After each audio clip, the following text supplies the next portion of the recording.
যেসব পরিকল্পনা গোপন রাখা উচিত।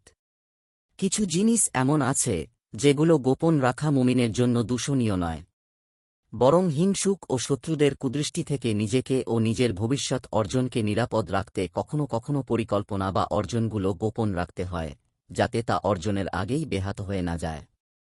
আশপাশের মুখোশধারী শত্রুরা তা বানচাল করে দিতে না পারে। পবিত্র কোরআনেও এমন জিনিসগুলো গোপন রাখার ব্যাপারে ইঙ্গিত পাওয়া যায়।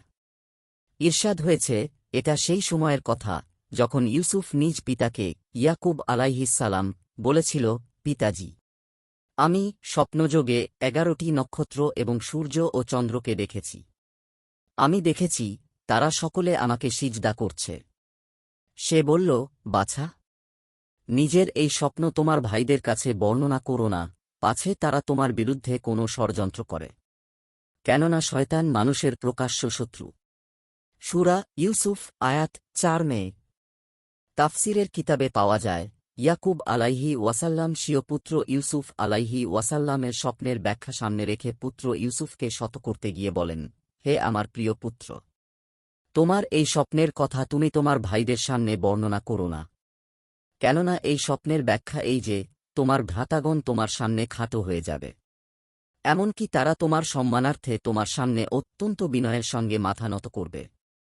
সুতরাং খুব সম্ভব যে তোমার এই স্বপ্নের বৃত্তান্ত শুনে এর ব্যাখ্যা সামনে রেখে তারা শয়তানের প্রতারণার ফাঁদে পড়ে যাবে এবং এখন থেকেই তোমার সঙ্গে শত্রুতা শুরু করে দেবে, আর হিংসার বশবর্তী হয়ে ছলনা ও কৌশল করে তোমাকে বিপদে ফেলার চেষ্টা করবে।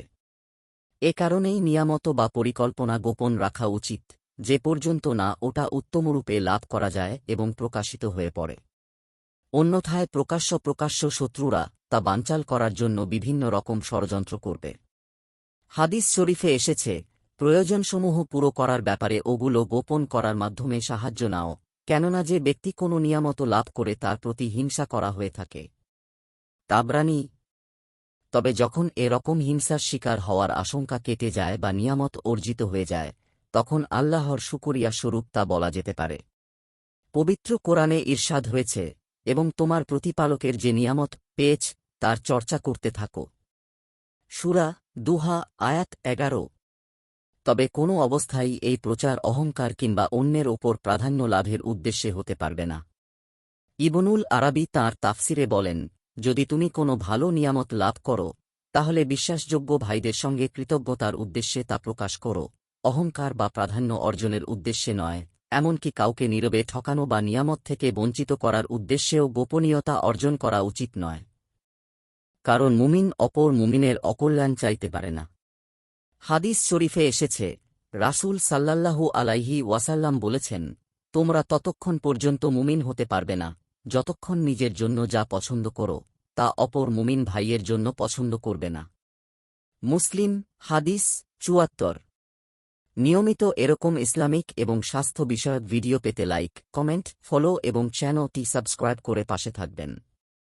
মহান আল্লাহ আপনাকে উত্তম যা দান করুক। আমিন।